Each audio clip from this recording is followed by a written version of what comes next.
장래에 대해서는 알고 있는데 막상 장래가 나면 어떻게 이제 그 절차가 이루어지는지 잘 모르고 목사님들도 많이 당황하더라고요. 그래서 제가 이렇게 준비한 것은 오늘 여러분들이 목회자이지만 뭘 알아야 되냐면 여러분들이 상주의 직원이 되셔야 돼요. 왜 그러냐면 목사님들이 전체적인 것들을 알고 있어야지 도움을 줄 수 있기 때문에 우리가 예배에 가서 예배는 드려지지만 전체 시작부터 끝까지 어떻게 되는지를 우리가 알고 있어야지 실질적인 도움이 줄 수 있기 때문에 그렇습니다. 지난 시간에 우리가 했었던 성경 구절인데 연관이 되기 때문에 해봤습니다. 성경 한 구절 같이 읽고 시작하겠습니다. 시작. 만일 그리스도 안에서 우리가 말하는 것이 다만 이 세상의 성품이면 모든 사람 가운데 우리가 더욱 불쌍하다. 우리가 행복한 이유는 뭐가 있기 때문에 그렇죠? 부활의 소망이 있기 때문에. 그냥 장래가 낫다라고 생각하지 말고 우리가 세 가지 소망을 주는 기회가 된다라고 우리는 믿었으면 좋겠습니다. 장래는 예수 소망을 줄 수 있는 아주 좋은 기회입니다. 장래는요, 천국 소망할 수 있는 아주 좋은 기회입니다. 마지막으로 부활 소망을 줄 수 있는 기회입니다. 그런데 예전 같지 않아요. 이 시대는 목회자가 좀 더 많이 알고 우리가 서비스를 할 수 있어야지 장래 전체 가운데 은혜를 받는 겁니다. 여러분들은 이제 예배 집례자뿐만 아니라 상조의 직원 역할도 감당하실 수 있어요. 상조에 들라라고 하는 건 아니지만 상조에서 뭘 하는지 어떤 절차를 거쳐서 이 모든 절차가 마무리되는지까지 그리고 우리는 뭐 해야 돼요? 성도들이 같이 신앙생활하기 때문에 AS도 할 수 있어야 돼요. 그래야지 성도들에게 감동을 줄 수 있습니다. 왜 해야 될까요? 저는 이렇게 생각합니다. 사랑하는 성도들을 위로하고 섬겨할 의무가 목회자에게 있기 때문에 그렇습니다. 예배를 집례하는 목회자이지만 집례를 넘어서 이제는 장례 모든 절차를 안내할 수도 있어야 됩니다. 그래야지 성도들에게 세세한 것들로 얘기하고 도움을 줄 수 있기 때문에 그렇습니다. 장례라고 하는 건 우리는 뭐 부모님 또 결혼했다면 배우자 측에 두 부모님에서 많으면 네 번 크게 하는 거죠. 그게 많지 않죠. 일생에 뭐 한두 번 될 수도 있는 겁니다. 그러다 보니까 장례에 대해서 크게 관심이 없다가 어르신이 좀 돌아가실 때쯤 되면 그때부터 장래에 관심을 두기 때문에 장래에 큰 관심을 두고 살지는 않습니다. 그렇기 때문에 우리가 더 잘 알아서 도움을 줄 수 있어야 됩니다. 아주 중요한 부분입니다. 믿지 않는 가족들에게 복음을 전할 수 있는 아주 절호의 기회예요. 그죠? 믿지 않는 가족들에게 모든 절차를 통해서 신뢰를 얻을 수 있는 기회입니다.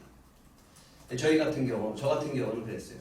모든 절차를 다 끝냈는데 믿지 않은 가족들이 잘했다라고 박수를 쳐줬어요. 잘했다. 수고했다. 이렇게 돼야 되는 거예요.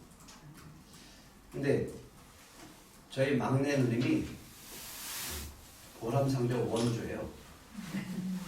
그런데 제가 이 상주에다가 추진했고 밀고 나갔어요. 그런데도 다 끝나고 났는데 잘했다라고 칭찬해 주더라고요. 그렇게 해야지 신뢰를 얻을 수 있기 때문에 그렇습니다. 믿지 않는 가족들에게 고맙습니다 하는 말을 들을 수 있는 아주 좋은 기회다. 그래서 이제 우리가 처음부터 알아야 되는 것이 있는데요. 육아 여러분들은 이제 프린트물에 다 있습니다. 프린트물에 적어놨는데 좀 오타가 난 게 몇 개 있습니다. 그래서 보시고요. 육아적인 이제 부모님이 돌아가실 때쯤 되면 준비해야 되는 것이 있어요. 그래서 가르쳐 주세요. 미리 의논하시라고. 장례 준비를 의논하세요. 의논하셔야 됩니다. 왜냐하면 장례식장에서 싸우는 경우가 너무 많아요.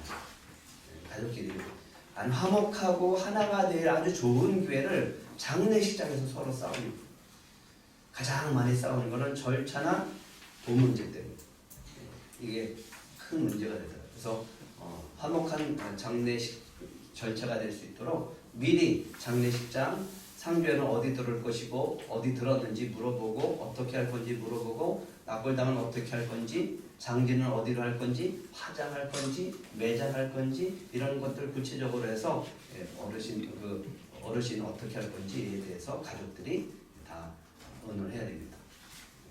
미리 준비할 수 있다면 이렇게 하는 거죠. 갑작스럽게 돌아가시는 건 어쩔 수 없지만 미리 어쨌든 이런 것들은 연세가 드셨다라고 하면 준비하고 인정을 두고 있다라고 하면 미리 준비해야 됩니다. 집에서 사망하시는 경우가 있어요. 집에서 사망하는 경우에는 반드시 112에 신고하셔야 돼요. 시신을 우리 마음대로 할 수가 없습니다. 그래서 경찰관 입회하에 검시 의사가 오기도 하는데 안 오는 경우도 있더라고요. 그래서 사망 선고를 한 후에 시신을 옮길 수 있습니다.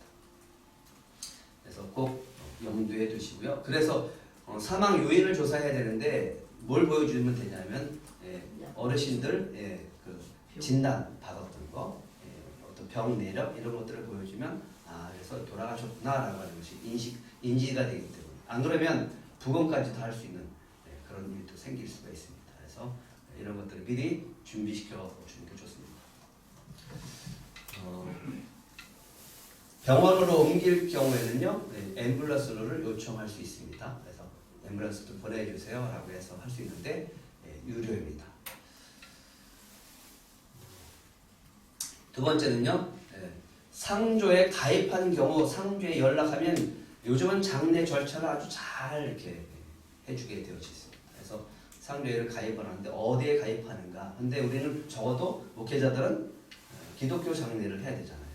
그래서 상주와 의논을 해야 되는데 될 수 있으면 기독교 장례를 할 수 있도록 이렇게 미리 준비를 해놔야 됩니다. 만약에 안 될 경우에는 오늘 제가 펌플렛 드린 것처럼 여러분들이 아주 좋은 상주회가 있으니까 거기다 하시면 되고요. 미리 가입할 필요 없어요. 어떤 분들은 막 이렇게 얼마씩 적립하고 있는데 다 끝난 다음에 정산하면 되니까 미리 가입하고 할 필요도 없어요. 광고들 참 많이 하죠. 참 많이 해요. 그리고 요즘 그 코로나 때문에 코로나 기간 동안에 많은 분들이 돌아가셨기 때문에 호황을 좀 누렸다 그렇게 하더라고요. 병원에서 장례식장을 옮기는 경우에는요, 그 병원 내 장례식장으로 옮기는 경우가 있고 다른 병원 장례식장으로 옮겨지는 경우가 있습니다. 반드시 챙겨야 될 것이 있는데 사망진단서 10부를 챙기셔야 돼요. 10부는 다 쓰진 않지만 그래도 10부를 적어도 갖고 있어야 돼요. 가장 중요한 서류가 사망진단서예요. 발급을 받아야 됩니다. 이걸 발급을 받고 난 다음에 움직이셔야 돼요. 만약에 그 병원 내 장례식장에 따라가면 사망진단서 발급 받고서 안치실로 이동하시면 됩니다. 안치실 이동하기 전에 받아야 됩니다. 만약에 다른 장례식장으로 이동할 경우에는 옮길 장례식장에 앰뷸런스를 요청하고요. 그 다음에 옮긴 다음에는 안치실에 들어갑니다. 안치실. 근데 반드시 물론 확인합니다. 시신을 확인해요. 얼마 전에도 이게 시신 바뀌어서 아주 큰 문제가 되는 경우도 있었어요. 그래서 반드시 확인할 수 있도록 해야 됩니다.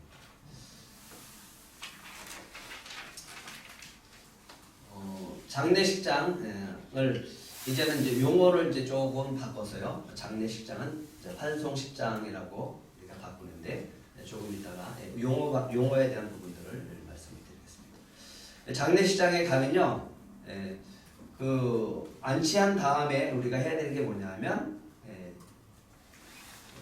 장례식장을 어떻게 사용할 건지, 장례식장은 어떻게 사용되어지는 건지, 접견실이 어떻게 되어지고 큰 거 쓸 건지 작은 거 쓸 건지 이런 것들을 정하게 되어지고요. 장례 용품은 뭘로 할 건지, 식사, 메뉴 이렇게 다 정할 거예요. 그 다음에 안치실 사용료, 그 다음에 장례식장 사용료를 안내받게 되어집니다. 그때 상조회가 가입됐다라고 하면 상조회 직원이 와요. 직원이 와서 상품에 대해서 이야기할 겁니다. 요즘은 뭐 거의 두 가지 정도가 흔하더라고요. 300만 원짜리, 뭐 400, 500 뭐 이 정도 되는 것 같아요. 그래서 그 차이가 좀 있어요. 큰 차이는 없습니다. 그런데 약간의 차이가 있긴 있지만 확실히 좀 단위가 있는 게 서비스를 잘 받을 수 있어요. 그러니까 가족들이 많다라고 하면 좀 단위가 높은 거를 쓰면 좋아요. 왜냐하면 연구차가 어떻게 되느냐 뭐 이런 것들이니까 그걸 잘 구분해서 선택을 하시면 좋습니다. 그리고 상조에도 가입을 잘 하셔야 돼요. 상조가 워낙 많다 보니까 잘 못하시는 상조에 그냥 얼마 되지 않은 상조에 이런 그런 경우가 참 많고요. 그런 분들은 잘 못해요. 잘 못하기 때문에 서툴고 어떨 때는 제가 가르쳐줄 때도 있어요. 기독교 장례식 분양이 아니라 헌화로 요청해야 됩니다. 우리 기독교 장례식으로 장례를 할 겁니다라고 장례식장하고 그다음에 상주에다가 얘기를 하셔야지 그것을 차려줍니다. 가입이 안 됐으면요, 가족과 의논하셔서 상주에 가입하신 후에 안내 받아도 늦지 않습니다. 미리 가입 안 하셔도 되고요. 가입하실 거면 꼼꼼하게 따져보고 가입을 하시는 게 좋습니다. 그래서 제가 플랜카드 카달로그 드렸죠? 투앱은 상주회를 적극 추천합니다. 우리 김원수 목사님이 하시는 것이고요.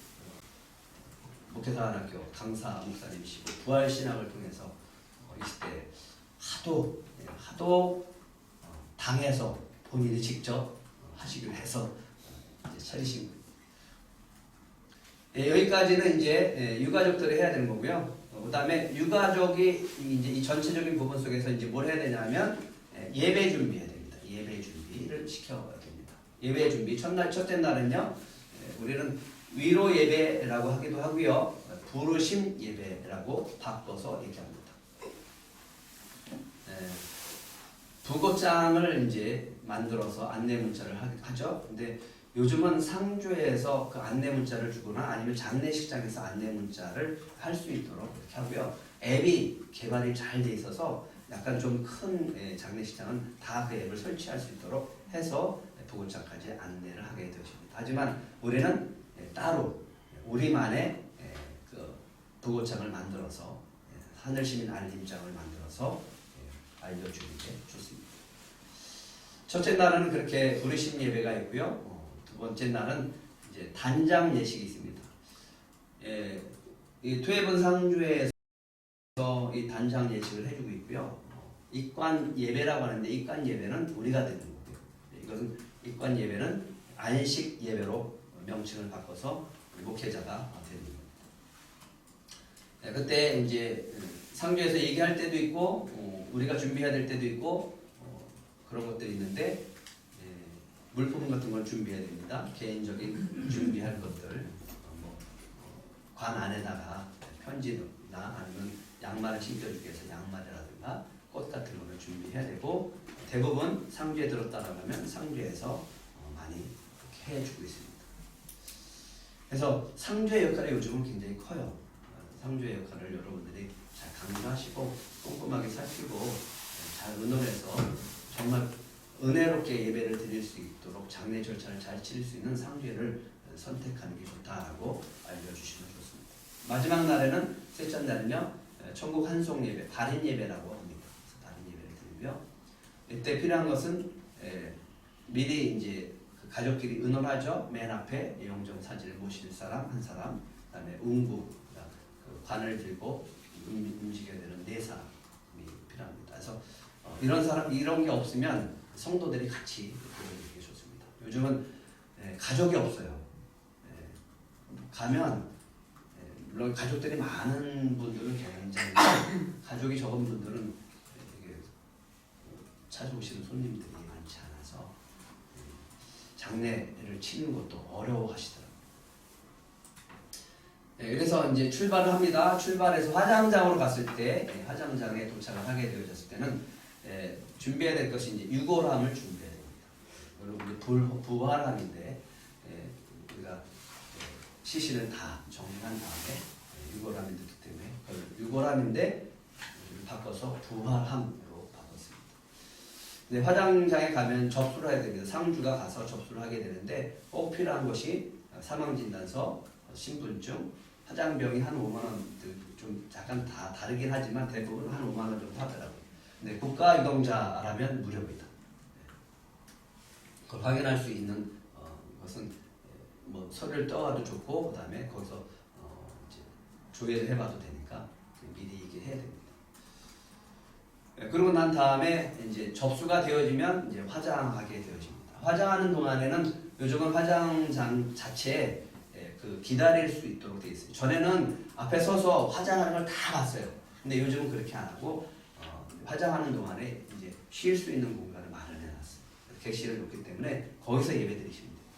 그래서 그때가 이제 부활 예배라고 하고 이제 하관 예배라고 하는데 요즘은 뭐 하관 예배를 따로 안 드리고 그 시간에 부활 예배를 드리게 되어집니다. 예, 그리고 이제 시신이 다 정리되어지고 납골함에 유골함에 그게 다 담겨졌다라고 하면 이제 그것을 가지고 납골당으로 갑니다.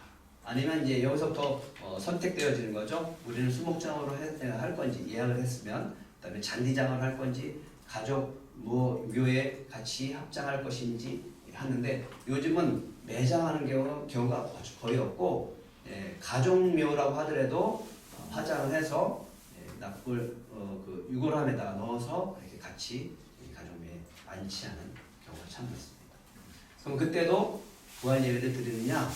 예, 그때는 예배보다는 기도를 많이 시켜요. 가족 중에 그 상주라든가 대표할 수 있는 사람이 기도하고 마무리하는 경우가 많습니다. 왜냐하면 이때 또 예배를 드린다라고 하면 싫어하더라고요.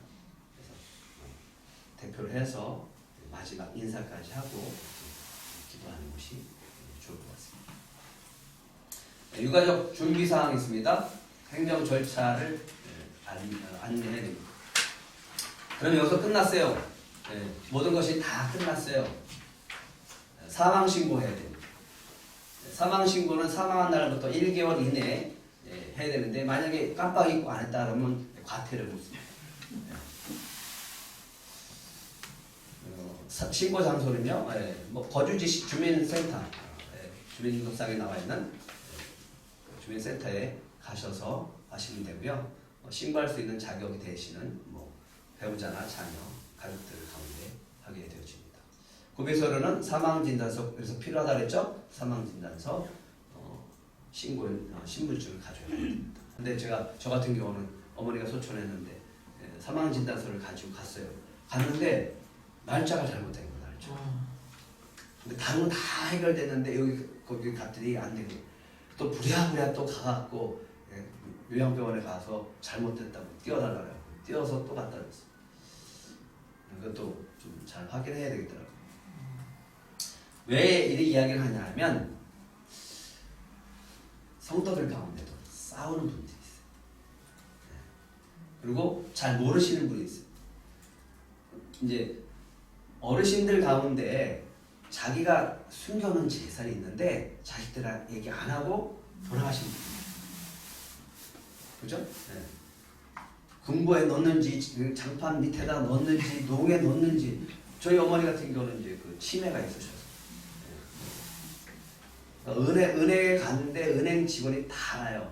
매번 오시면 비밀번호 바꾸시니까. 하도 바꾸시니까. 주민등록증도 동사무소 직원이 알아요. 하도 바꾸셔가지고 분실해서. 이렇게 여기 놔두시라고 내가 박스까지 했는데도 박스는 없어요. 어디다 둔지 도대체 요양보호사가 가서 아무리 다 뒤져봐도 없어요.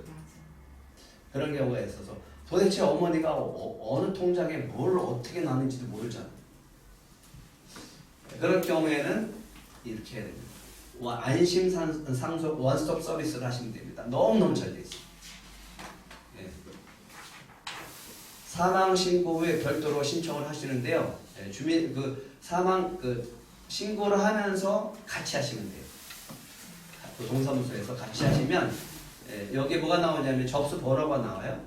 접수 번호만 갖고 있으면 문자로 다 알려줘요. 문자. 어디 뭐가 있고 어디 뭐가 있고. 이제 만약에 얼마의 돈이 남아 있다고 한다라고 하면 찾는 게 너무너무 까다로워요. 일단 신고를 하고 난 다음에는 함부로 찾을 수 없습니다. 그건 상속세가 되기 때문에.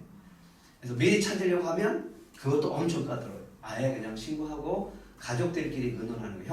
형제 한 사람이 다 받는 거예요. 그 다음에 합의해서 나눌 수 있다면 나누는 게 좋습니다. 만약에 저희 같은 경우는 이제 6명이에요. 아니 5명. 그러면 5명이면 5명 임금을 다 받고 그 다음에 위임장을 다 받아야 돼. 임금 받고 위임장까지 다 받아야 돼요. 그걸 가지고 꼼꼼히 다 봐야 되는 거다. 어렵잖아요. 그러니까 다 위임 받고서 그렇게 한 사람이 하는 게 좋습니다. 근데 돈이 없을 경우에는 다툼이 일어나지 않죠. 그죠? 돈이 좀 있다라고 하면 형제들끼리 문제가 생기기 시작합니다. 그래서 이런 것도 미리 얘기해서 분란이 일어나지 않도록 목사님이 상주한테 얘기해 주는 것도 좋습니다. 왜냐하면 정말 얼마 안 되는 거 갖고 집안 싸움하는 걸 제가 봤어요. 500만 원 갖고 형제끼리 싸우는 거 봤어요. 내가 줘도 된다. 내가 괘씸해서 나 포기 못한다. 막 이러더라고요. 그래서 싸우더라고요. 우리가 해야 될 게 뭘까요? 안 믿는 가족들에게 덕을 끼치고 화목하게 하는 거예요. 장례라고 하는 것은 그냥 장례 예배만 드리는 게 아니라 가족 전체가 하나가 되어질 수 있도록 우리는 꾸준하게 끊임없이 그렇게 이끌어 줘야 됩니다. 가장 많이 받는 질문입니다.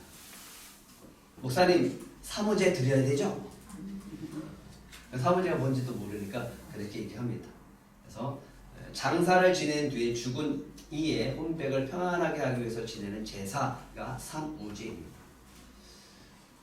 근데 믿는 사람들도 사무제는 모르는데요. 드리는 거 안 드리는 거 아는데요. 형제들끼리 하도 그러니까 가야 됩니다. 이렇게 얘기합니다. 그래서 사무제는 드리지 않습니다. 다만 가족끼리 장례 절차를 마친 후에 사무제가 아닌 가족끼리 서로 위로하고 또 화목을 다지기 위해서 모임을 갖는 것도 좋습니다. 왜냐하면 아까 뭐라 그랬죠? 다투는 게 우리가 절대로 안 돼 이게 아니라 우리 맞춰주면서 복음을 전할 수 있도록 화목하게 만드는 게 중요하다. 그렇지만 좀 더 우리는 좀 성경적인 부분이 뭘까를 해석을 해서 성도들과 같이 그 은혜를 나누고자 좀 바꿔보자는 거죠. 그래서 이것도 문화를 바꿔가는 거예요. 이 문화 속에는 너무 전통에 꽉 찌들려 있어요. 불교, 유교, 샤머니즘 다 들어가 있어요.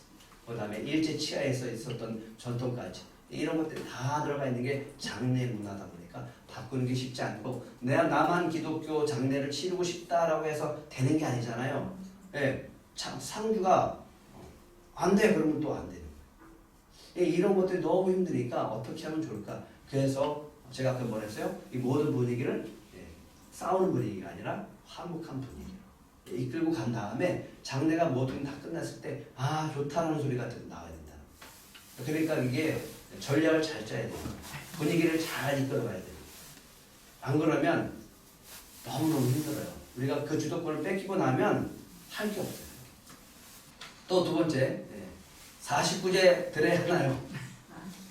49제는 죽은 영혼이 막 떠돌다가 우리가 막 불금을 드리고 기도하면 그 영혼이 좋은 데로 간대요. 그래서 49제. 그래서 7번씩 해서 드리는 제사가 거듭나는 건데 우리는 안 드립니다. 49제 드리지 않습니다. 우리는 부활을 믿습니다.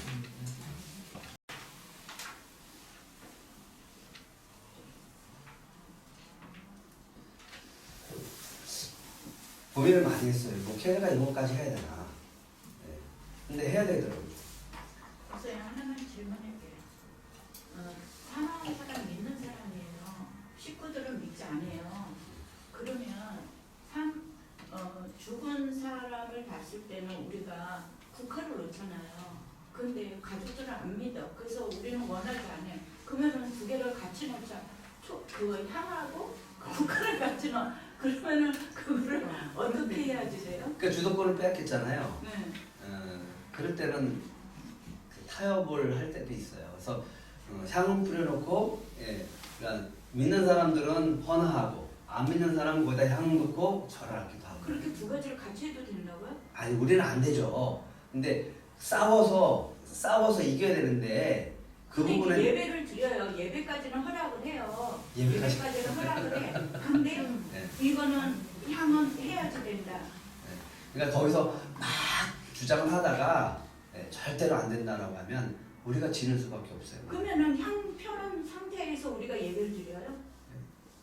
그러니까 그때는 우리가 예배 드릴 테니까 그때는 좀 향은 끄자라고 해서 해야 되죠. 그거 그렇게 타협을 해야지 돼요. 네, 그렇게 해야죠. 타협을 안 해서 그게 다 없어질 수 있도록 먼저 기도하라고요. 그래서 그렇게 그 정도 되면 너무너무 힘들어진다니까요. 그러니까 주도권을 우리가 가져오지 않으면 타협하기 시작을 하면 이게 너무너무 힘들어진다니까요. 근데 다투는 것보다는 다퉈서 거기서 큰 문제를 일으킨 것보다는 화목하게 해서 아름답게 하는 거. 그렇게 해서 만약에 이런 경우도 있었어요. 향을 피우되 예배는 드리자. 예배 참석하라. 그러니까. 그래서 예배 안에 들어오게 하는. 그래서 한 번이라도 예배를 드리게 만드는 거죠. 가족이니까. 그 부분은 이제 조금 이따 아주 좋은 기회가 찾아와요. 우리는 서비스를 해야 됩니다. 목회자이지만. 끝났어요. 1년 후에 뭐가 오죠? 기도 예배가 있죠. 목사님들이 기억해 놓으면 참 좋아요. 그리고 1년 후에 추도 예배가 있다. 있으니까 그때 기억해 놓고 그 부분을 알아주고. 저희 같은 경우는 이제 우리 교회 성도님이 우리 집사님이 소천하셨어요. 1년 뒤에 제가 사진을 모아다가 짧은 영상을 만들어줬어요. 굉장히 좋아하시더라고요. 평소에 신앙생활 했었던 모습, 신방에서 찍었던 모습 이런 것들을 만들어 사진 이렇게 정리해서 1주년 때 그 영상 하나 만들어 드렸어요. 뭘 해야 된다고요? 목회자가? 서비스. 그래야지 성도들이 감동하고 좋아요. 장례식, 청군 환송 예식 절차입니다. 예, 부고를 알리죠? 부고 알림이라고 하는데 이제 우리는 바꾸셔야 됩니다. 부고가 아니라 하늘 시민 알림. 그러니까 예수를 믿었다라고 하는 사람들의 전제하에서 하는 거죠. 하늘 시민 알림. 양식은 이렇습니다. 몇 년, 몇 월, 며칠 누구누구 성도께서 하늘 시민이 되셨습니다. 환송식장은 어디고 위치는 어디다. 아니면 요즘은 이름만 알려줘도 내비를 찍고 다 오게 돼 있기 때문에 여기까지만 해도 되고요. 그 다음에 큰 데 같은 경우는 앱을 줘요. 그러면 앱을 공유를 해서 카톡으로 보내주면 본인들이 다 찾아서 오는 거죠.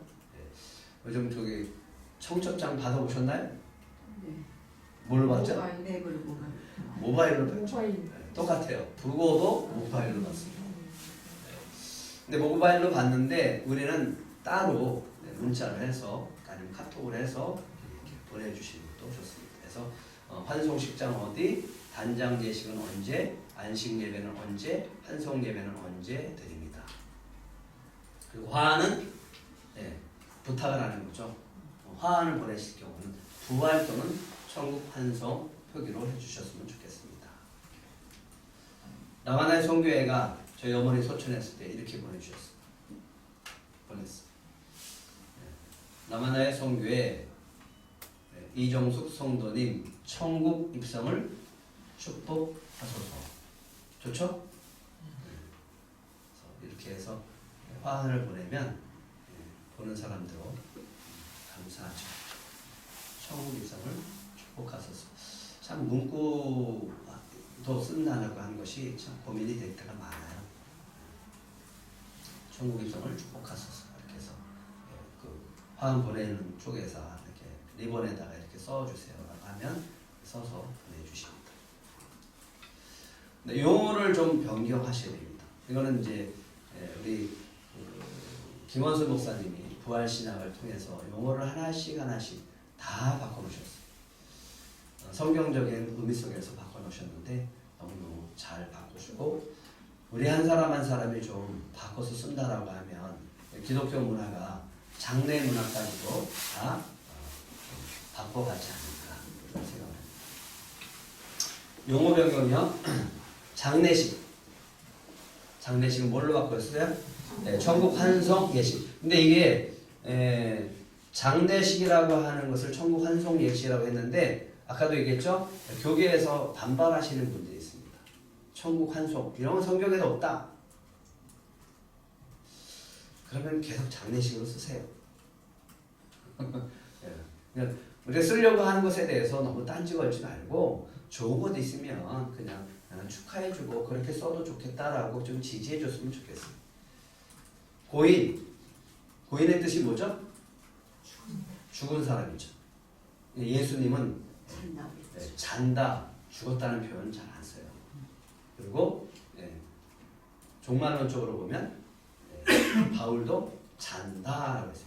자면 어떻게 돼요? 일어나잖아요. 잠에서 깰 거 아니에요. 그러니까 우리도 잔다라고 하는 개념을 가지고 우리가 소천하신 분들을 볼 때 다 다르죠. 일어날 거니까, 다시 만날 거니까. 그리고 하늘 시민 됐습니다. 천국 시민 되셨습니다. 북어장에도 하늘 시민 소식을 알립니다. 이렇게 알림장. 수의. 이번에 어머님이 집사님이십니다. 근데 나는 죽어도 좋은 수의를 입혀야 된다. 그래서 자식들은 말리지 못하고 입혀드려서 이렇게 장례를 치렀다고 하더라고요. 근데 그게 참 장례식장에 가거나 그러면 말리지 못해요. 거부를 못해요. 부모님이 고집을 하거나 아니면 이 상주가 고집을 하게 되면 이걸 우리가 막을 방법이 없어요. 그렇기 때문에 평소에 우리가 그런 의식을 바꿔주는 게 좋다 하는 거죠. 상복, 가족 예복으로 바꿨습니다. 바꿨고요. 상주는 뭐라고 할까요? 상주, 큰아들이 아니어도 외동아들에도 그냥 큰아들, 아들. 그러면 문제가 생기죠. 딸은요? 딸은요? 그냥 딸이었어. 기독교에서는 딸도 상주가 될 수 있을까요? 없을까요? 있어요. 얼마든지 할 수 있습니다. 재단, 빈소를 사실 저도 조금 이 접견실이라는 게 좀 말이 있지는 않지만 그래서 접견실이라고 하는 게 좋다. 빈소보다는 여러분들 거기 잘못 빈속으로 돼 있을 거예요. 빈속이 아니라 빈소입니다. 제가 배가 고팠나 빈속으로 해놨어. 장례식장은요 환송식장으로 바꿔서 부릅니다. 근데 이게 전체적으로 다 바뀌어주면 좋겠지만 이게 바뀌어지지 않잖아요. 그러니까 우리라도 이렇게 쓸 수 있어야 된다고. 네, 쉽지 않죠. 그러니까 바꿔가는 거예요. 오랜 전통을 바꿔가는 게 쉽지 않아요. 하지만 한 사람 한 사람 바꿔가다 보면 한 세대가 지나가면서 바꿔지는데 지금 많이 바뀌었어요. 분위기가. 장례 문화가 많이 바뀐 거 느끼시죠? 장례 옛날에 장례 나면 어떻게 했어요? 밤샜어요. 뭐 했어요? 보스 보잖아요. 그런 사람이 요즘 있나요? 없어요. 그러니까 이게 바뀌어요. 그러면 코로나 때문에 너무 감사하게 안 와도 돼 라고 하면서 뭐가 발달했냐면 이게 통장으로 왔다 갔다 하면서 축의금이나 아니면 부의금 같은 경우는 이렇게 통장으로 오죠. 그리고 거기 앱에 벌써 밑에 다 계좌가 들어가 있죠. 이런 것들이 있다 보니까 우리는 문화가 바뀌어지고 있기 때문에 얼마든지 우리도 이런 것들을 좀 바꿔가면 용어부터 바꿔가면 바꿀 수 있다. 염한다, 입관한다. 이거를 이렇게 얘기합니다. 단장 예식한다. 외국 같은 경우는 시신에 단장을 많이 해요. 그죠? 오픈 시켜놓고 얼굴 다 보여주고. 우리나라만 그래봤어. 얼굴 가리고 다 묶어버리고. 몰랐어요. 저도 그게 그렇게 저런 의미가 있구나라고 하는 것을 몰랐어요. 그러고 나니까 아버님은 그렇게 보내고 난 다음에 굉장히 후회가 됐어요. 어머님은 그렇게 안 보냈어요. 근조기 그걸 부활기로 바꿨어요. 부활기 교회에 하나씩 있으면 좋겠죠? 아니면 단체에 하나씩 있으면 좋을 것 같습니다. 상주에 두시면 투입은 상주에서는 그것까지 다 갖다 줍니다. 관이지만 안식으로 들어가잖아요. 안식, 관. 옛날에는 꽃신을 신겨드렸어요. 습신이라고 하는데 이거를 양말로 신겨드렸어요. 양말. 축복의 양말을 했고요. 우리는 그냥 보통 도의금 그러는데 믿음 있잖아요. 믿고 하나님께 부름을 받았기 때문에 신의금이라고 용어를 바꿨습니다. 완장차입니다. 언제 찰까요? 입관을 끝난 다음에는 완장을 차게 되십니다. 그 전에 차는 건 아니죠. 누가 규칙 정했을까? 하지만 우리는 가족 명찰로 해서 그냥 그날 곧바로 첫째 날부터 옷을 입고 명찰당합니다. 위패를 명패로 바꿉니다. 그러니까 용어 하나씩 바꾸는 거 쉽지 않죠. 그래도 우리가 쓰다 보면 언젠가는 바뀌어지겠죠.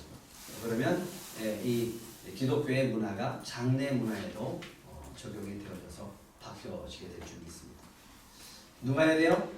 우리가. 여러분들이 한 분 한 분 하시면서 한 분 한 분 장례를 치르면서 그렇게 해주시면 될 것 같습니다. 위로 예배. 위로 예배 뭐 반 바꿔도 되겠지만 좀 이렇게 바꾸면 좋겠다. 부르심의 예배. 주님의 부르심을 따라서 우리가 가시기 때문에 부르심의 예배. 그러니까 초점이 어디에 있어요? 위로 예배. 사람한테 있지만 부르심의 예배 하면 하나님께 있는 거죠. 초점을 하나님께 두는 거죠. 입관 예배 안식으로 들어가는 거죠. 반에 들어가는 게 아니라 안식에 들어가는 거죠. 발인한다라고 하는 이 용어 자체도 이제 불교 용어지만 이거를 천국 한송 예배로 바꾸는 거죠. 내린다 해서 하관이거든요. 이제 하관이라든가 이제 매장할 때 이제 하관인데 우리는 하관이 아니라 이제 마지막이니까 부활 예배로. 가장 어려운 부분이 있더라고요. 고인의 명복을 빌고 고인의 명복을 어떻게 해야 될까? 뭐 천국의 입성 안식을 뭐 축복하소서 이렇게 바꿔도 좋지 않을까? 뭐 여러분들이 좀 바꿔보시면 좋을 것 같습니다. 다른 말로.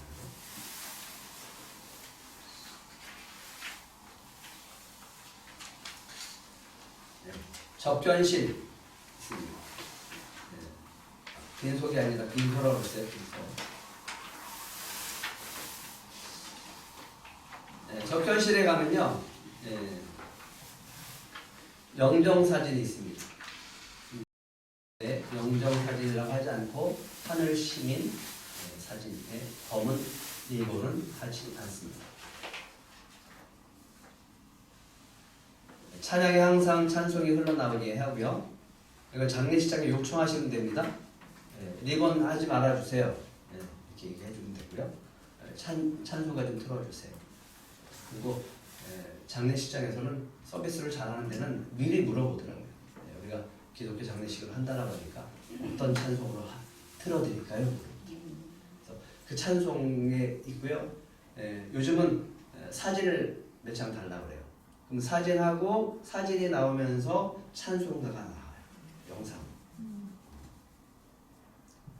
그 다음에 하늘시민 명패를 만든다. 명패를 만들고요. 향을 피우지 않습니다. 겉으로 헌화를 하게 되어집니다. 헌화한 후에는 절하지 않고 기도해 주세요 라고 하면 되고요. 그 문구를 해서 앞에다 붙여놓으면 됩니다. 붙여달라고 하고 상주회나 장례식장에 요청을 하면 그렇게 다 마련되어 있습니다.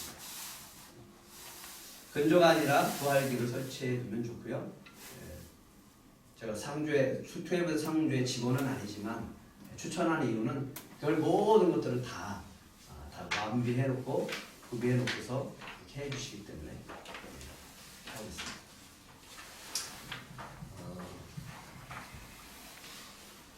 첫째 날, 첫째 날 부르심의 예배 여기까지 하고 좀 이따가 좀 가까이 쉬었다가 하겠습니다. 첫째 날 부르심 예배. 다음 시간에 좀 더 구체적으로 하겠습니다. 부르심의 예배. 그러니까 우리는 이제 가서 예배를 같이 함께 드려야 되죠. 위로의 차원이지만 또 위로가 되어지는 이유는 주님의 부르심 속에 천국에 갔다라고 하는 그 초점을 맞춰서 하게 되면 그게 위로가 되어지는 거죠. 근데 장례식장에 이렇게 가서 이렇게 보고 이렇게 위로를 해주려고 하는데 의외로 이렇게 담담하신 분들이 많더라고요. 내가 더 슬퍼 막 그죠? 근데 본인들은 그게 담담하시더라고요. 왜 그럴까? 아직 느껴지지 않아서 그런 것도 있겠지만 믿음이 있는 분들은 더 그렇게 위로를 벌써 받고 있고 또 준비된 마음이 있기 때문에 그렇지 않나라는 생각을 해봅니다. 그래서 어느 누구께서 하늘 시민이 되었습니다. 이 시간 하나님의 부르심에 응답하여 사랑하는 가족들과 함께 예배로 영광 돌립니다. 주님의 이름으로 기도드립니다. 라고 하면서 예배를 드리시면 되고요. 둘째 날에는 단장 예식인데 이 부분 좀 더 구체적으로 할게요. 둘째 날에는 단장 예식을 하고 우리가 해야 되는 것은 안식 예배입니다. 입관 예배, 안식 예배. 사실은 단장 예식은 우리가 해도 되고요. 이제 지도사들이 해놓고 준비하고 있어요. 그래서 기본 조치를 한다라고 해서 이제 시신에 대해서 기본 조치를 하고 그다음에 메이크업을 하고 하는데 요청을 해도 돼요. 저희 어머니 이렇게 화장해 주세요. 저희 아버님 이렇게 해주세요라고 메이크업 해달라고 해도 됩니다. 그다음에 안치대 위에 세마포유를 깔고요. 단장 예식으로 덮고 그다음에 가족을 모십니다. 그다음에 이제 오실 때 찬송가를 부를 수 있는 사람, 그러니까 같이 오신 분들이 좋겠죠. 아니면 뭐 교회 성도들이 있으면 좋겠죠. 그래서 교회 찬송을 잔잔하게 하고요. 이렇게 이야기를 하게 선포하고 시작합니다. 이제부터 하늘 시민이신 누구누구의 안식을 위해 단장 예식을 시작하겠습니다. 그러면서 하나씩 하나씩 설명해 주는 겁니다. 세마포는 죄사함 받는 그리스도인입니다.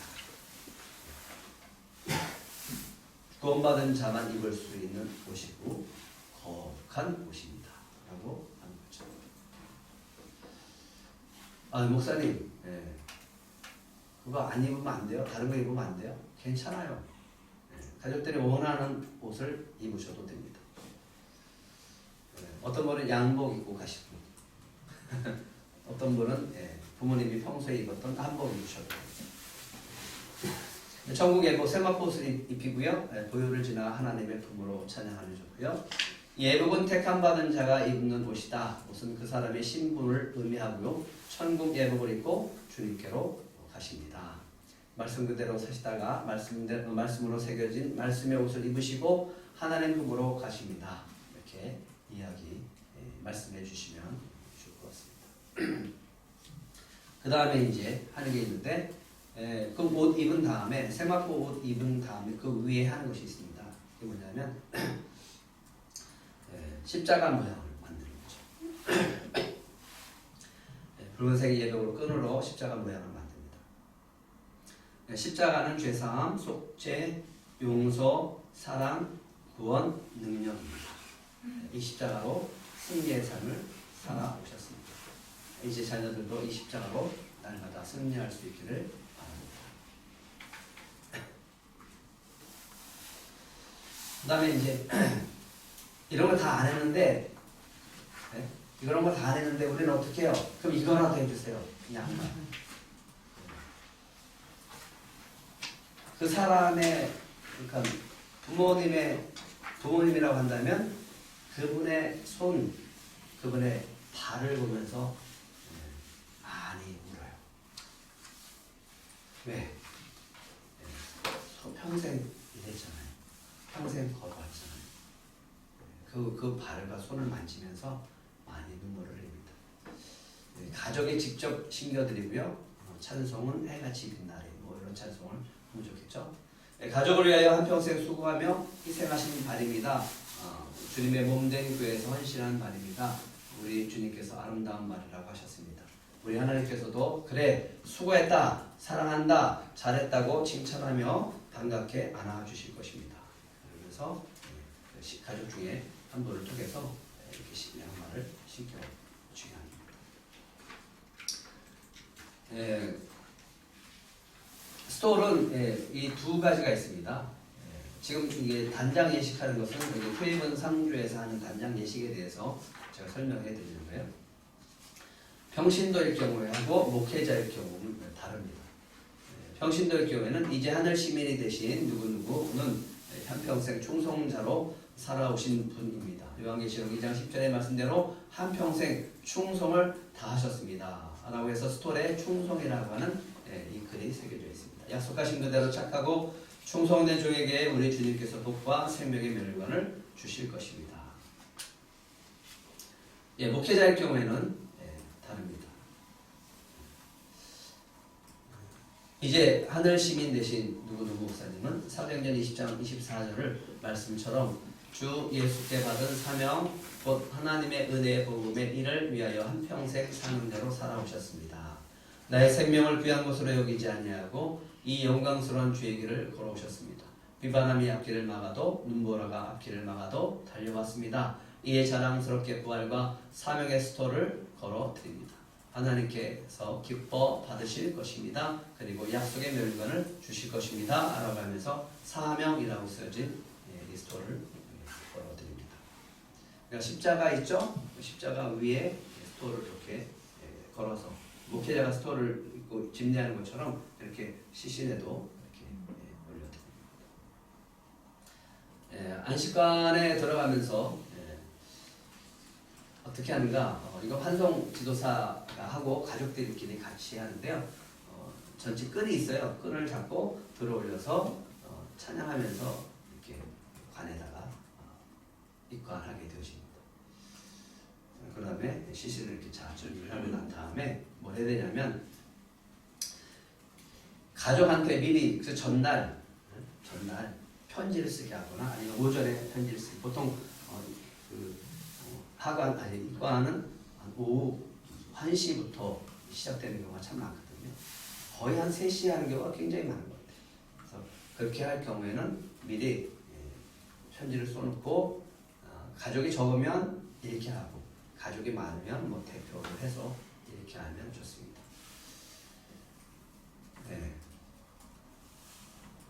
사랑의 편지, 평생 그분을 위해서 고백을 하는 거죠. 그래서 하나씩 넣어주면 되고요. 그러면서 헌화하면서 꽃을 가지고 하나씩 꽂아드리면서 인사하는 거죠. 이게 얼굴을 보는 마지막 순간이에요. 그렇기 때문에 가족들에게는 너무너무 긴장되어지면서 모든 게 다 집중되어질 때 그때 뭘 해야 될까요? 이때 복음을 전하는 거예요. 이 순간에. 그러면 참 재밌는 게 집중했잖아요. 평상시에는 막 이렇게 고백했던 사람이 그 순간에는 아무 소리도 아무 반응도 안 해요. 그러면서 부활보 내 귀퉁을 잡고서 말씀을 따라하게 합니다.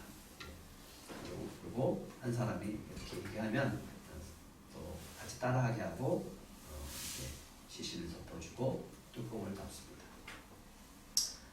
예, 기도합니다. 예, 찬양하면서 기도하죠. 이곳에 계시는 누구누구님은 하나님의 자녀된 거룩한 몸입니다. 믿음으로 의롭다 칭함받고 구원받은 거룩한 몸입니다.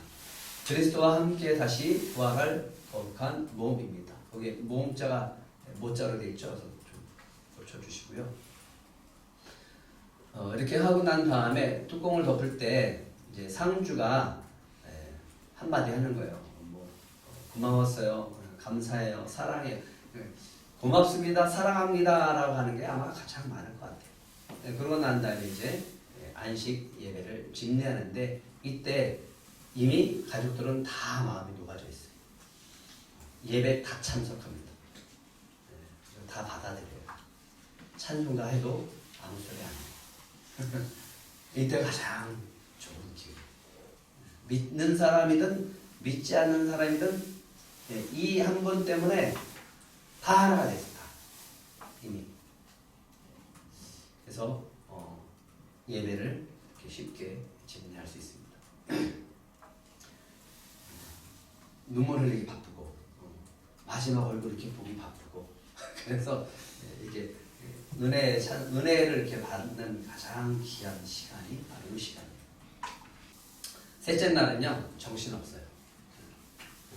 부활 예배는 급하게 가야 됩니다. 그렇기 때문에 좀 짧게 드리는 게 좋아요. 길면 굉장히 부담스러워요. 천국 환송 장례식장에서 천국 환송 예배를 드린 후에 출발하고요. 화장장 매장지에 가면 하간 예배, 부활 예배를 아까 드린다고 말씀드렸습니다. 화장하는 동안에 부활 예배를 드리고요. 부활함을 가지고 납갈동으로 가셔서 안치를 하게 되어지는데 이거는 김원수 목사님 홀리캐슬, 헤븐 웨딩홀 이렇게 하는데 우리는 그냥 그런 말들이 없죠. 그냥 납골당 이렇게 가게 되시고요. 수목장으로 하는 경우도 있고 잔디장으로 하는 경우도 있고 가정묘로 들어가는 경우도 있습니다. 마지막에는 이제 납골당으로 갔을 경우에는 이제 유리가 다 닫혔죠. 닫혀 있으면 사람들이 이렇게 서 있어요. 그럴 때 가족들이 다 함께 모였을 때 같이 믿는 사람이면 믿는 분이 대표해서 기도하면 좋고 상주가 믿으면 제일 좋겠죠. 상주한테 마지막으로 기도하게 하고 인사 다 하게 한 다음에 마지막으로 기도하게 하고 아니면 그게 다 안 된다 그러면 목사님이 마무리 기도하고 이렇게 끝나고 이제 흩어지게